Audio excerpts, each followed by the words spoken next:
যদি আমরা এরকম একটা ডিজাইন করতে চাই তাহলে আমরা কি করব? খুবই সিম্পল ব্যাপার, জাস্ট 1 মিনিটে এই ডিজাইনটা করা পসিবল।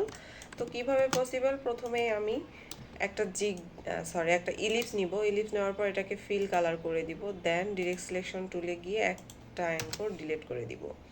ওকে, তারপর কি করব? তারপর পেন টুল নিয়ে এরকম একটা শেপ এঁকে নিব, দেন এটাকে স্ট্রোক কালার করে দিব অ্যান্ড এটাকে কিন্তু স্ট্রোকটা বাড়াই দিব, একটু মোটা করে দিব।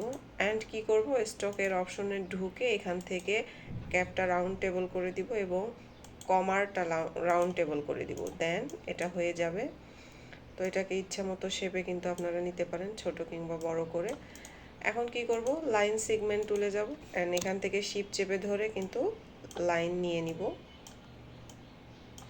যতগুলো ইচ্ছা লাইন নিলাম অ্যান্ড লাইন নেওয়ার পরে কি করব? এখান থেকে সিলেক্টে যাব, সিলেক্টে যাওয়ার পর সবগুলোই সিলেক্ট করব, করার পর ইফেক্টে যাব, ইফেক্টে যাওয়ার পর ডিস্টর অ্যান্ড ট্রান্সফর্মে গিয়ে জিগজ্যাগ অপশনে যাব অ্যান্ড এখান থেকে সাইজ আপনি কতটা ভাঁজ করতে চাচ্ছেন এখানে দিয়ে দিবেন। আমি 10px দিলাম, তারপর স্মুথে ক্লিক করলাম অ্যান্ড ওকে ক্লিক করলাম, এই তো হয়ে গেছে।